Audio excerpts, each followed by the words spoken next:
मैं जो भी कहूँगा, सच के सिवा कुछ नहीं कहूँगा।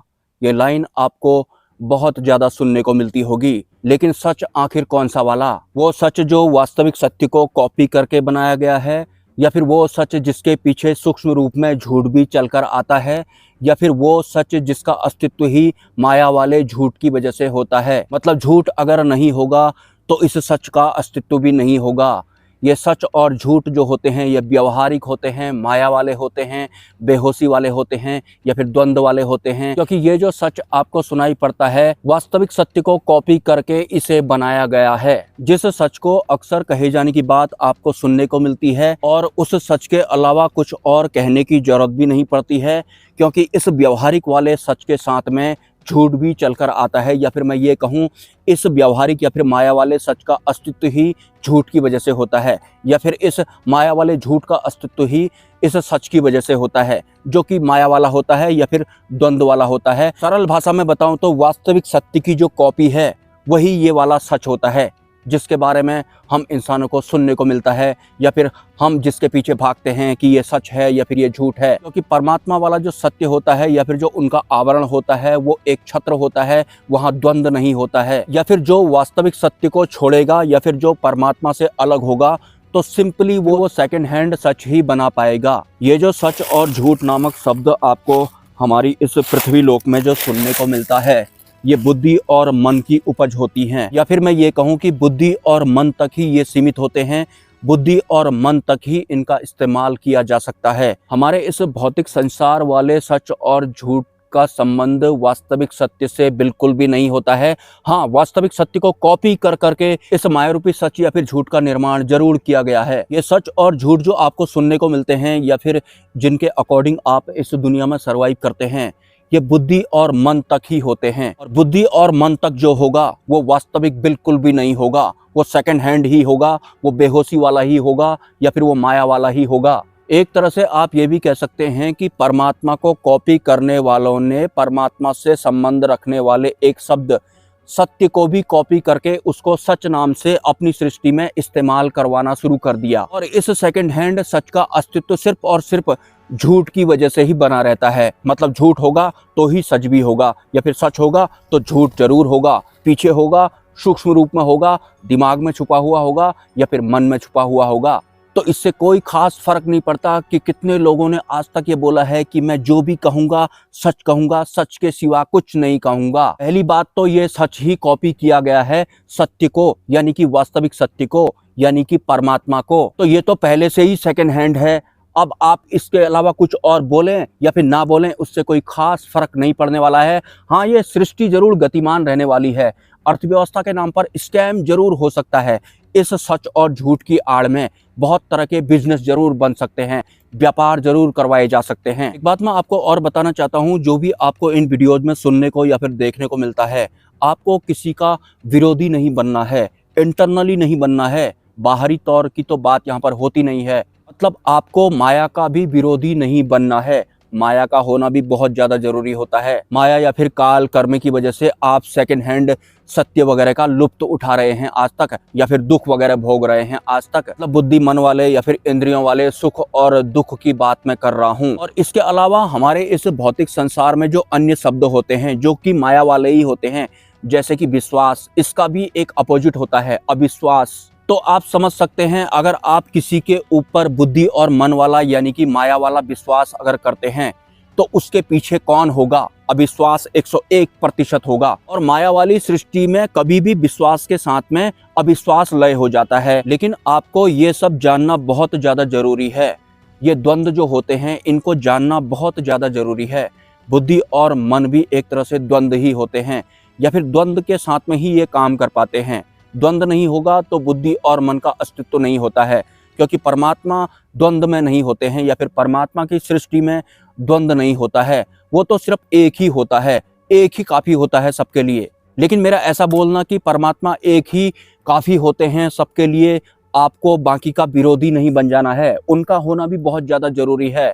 वो नहीं होंगे तो आप आज तक सेकंड हैंड सुखों में खुश कैसे होते? या फिर माया या फिर मन नहीं होता तो फिर आप बहुत कुछ आज तक कैसे मानते? या फिर हमारी ये बाकी की इंद्रियां नहीं होती तो फिर आप इस संसार में आकर्षित कैसे होते। अब आपको बुद्धि, मन का, माया वाली इंद्रियों का, इस शरीर का, जो ये शरीर होता है हमारा सबसे ऊपर वाला, जो हमारी इंद्रियां होती हैं, अगर हमारी अंतरिम जागृति नहीं हुई है तो हमारी इंद्रियां सिर्फ इस शरीर तक ही सीमित रहती हैं, जो बाहर वाला शरीर होता है, वरना इंद्रियां तो सूक्ष्म भी होती हैं। अभी आप जो भी जान या फिर मान रहे हैं, बुद्धि और मन के बल पर जान या फिर मान रहे हैं, लेकिन एक वक्त आप मानेंगे और जानेंगे, लेकिन बुद्धि और मन के बल पर मानेंगे और जानेंगे नहीं।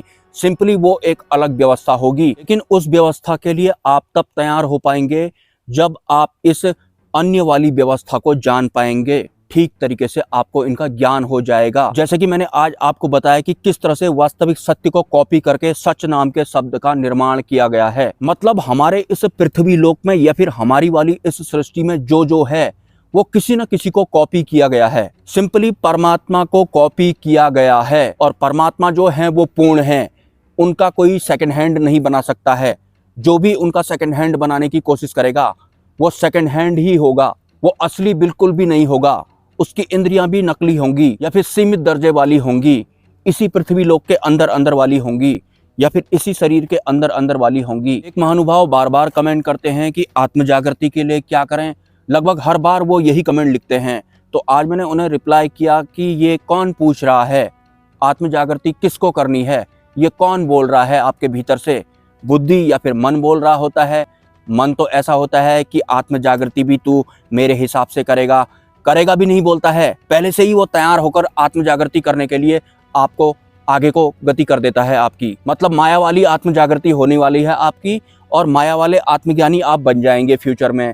थोड़ा बहुत माया वाला सुख महसूस होगा, थोड़ा अलग होगा, मतलब उस संचार को भी कॉपी किया गया होगा जो माया वाला सुख होगा। माया वाले आत्मज्ञानी भी वैसे आनंद में रहते हैं, लेकिन वो परम आनंद या फिर वास्तविक या फिर असली वाला आनंद नहीं होता है। नकली आनंद में ही वो सिमट जाते हैं, सिर्फ और सिर्फ क्योंकि उनकी आध्यात्मिक यात्रा उनके मन के अधीन होती है, उन्हें पता भी नहीं लगता है। मन के अधीन ही वो चल रहे होते हैं मोक्ष प्राप्त करने के लिए। तो मोक्ष भी उनको माया वाला मिलता है, ज्ञान भी उनको माया वाला मिलता है, शिष्य भी वो माया वाले ही बनाते हैं उसके बाद। और जितने भी ये माया वाले आत्मज्ञानी आज तक हुए हैं, ये ज़्यादा से ज़्यादा नया धर्म बना लेते हैं, नया देश बना लेते हैं, या फिर एक नई किताब जैसी लिख लेते हैं। टोटल मिलाकर के ये अपने वाले अहंकार को तृप्त करते हैं, भले ही इनका झुंड बड़ा क्यों ना हो जाए। वैसे इस दुनिया में जितने भी झुंड हैं अलग अलग धर्मों के, वो सब भी एक तरह से अहंकार को तृप्त ही किया गया है। मतलब सबके सब मन में ही सिमट गए, पता भी नहीं लगा कि आध्यात्मिक यात्रा भी मन हमारा चला रहा है, मन ही हमको परमात्मा भी दिलवा रहा है, मन ने ही हमको आत्मज्ञानी भी बनाया है, माया वाला आत्मज्ञानी बनाया है। तो माया वाला आत्मज्ञानी तो मैं इस चैनल से जुड़े किसी भी साधक को बनने नहीं दूंगा। हाँ, कोई अगर बनना ही चाहता है, बहुत से लोगों को ये संसार अच्छा लगता है, इंद्रियों वाला सुख अच्छा लगता है। बहुत सारे लोग होंगे जो ये सब वीडियोज वगैरह नहीं देखते होंगे, उन्हें तो माया वाला आत्मज्ञान या फिर ना माया वाला आत्मज्ञान से कोई मतलब ही नहीं होगा, उन्हें पता ही नहीं होगा। हाँ, लेकिन अगर आपको ये पता लग गया है कि आत्मज्ञान भी दो तरीके का होता है, वास्तविक सत्य वाला आत्मज्ञान या फिर माया वाला आत्मज्ञान। अब आपको वास्तविक सत्य पता लग गया है तो माया वाले आत्मज्ञानियों से आपको विरोधाभास नहीं जताना है, मतलब विरोधी नहीं मानना है इंटरनली आपको, क्योंकि माया वाले आत्मज्ञानियों का होना भी बहुत ज्यादा जरूरी है। तभी तो मेरे जैसा इंसान जो कि फाइनल बॉस का शिष्य है, ये बोल पाएगा कि माया वाला आनंद ऐसा होता है, परमात्मा वाला आनंद ऐसा होता है, और माया वाला जैसा जैसा होता है उन सब ने परमात्मा को कॉपी किया होता है। जैसे कि वास्तविक सत्य को कॉपी करके सच नाम के शब्द का निर्माण किया गया है। जब भी कोई युग परिवर्तन होता है तो ऐसा जरूर होता है, पुराने सारे राज खुल जाते हैं और बुद्धि और मन द्वारा माने गए भगवानों या फिर अल्लाहों का भी राज खुल जाता है, फिर एक नई सृष्टि का निर्माण होता है। लेकिन मेरी आध्यात्मिक यात्रा के दौरान ये तो मुझे पता लग ही गया है कि नई सृष्टि में भी शामिल नहीं होने का, ओनली परमात्मा वाली सृष्टि में शामिल होने का। क्योंकि जिसको सृष्टि बनाना आता है उन्हें ये खाली आकाश बनाना भी आता है। फिर अग्नि जल वायु उधार ले लेते हैं परमात्मा से, अगर वो उधार नहीं देते हैं तो नकली अग्नि,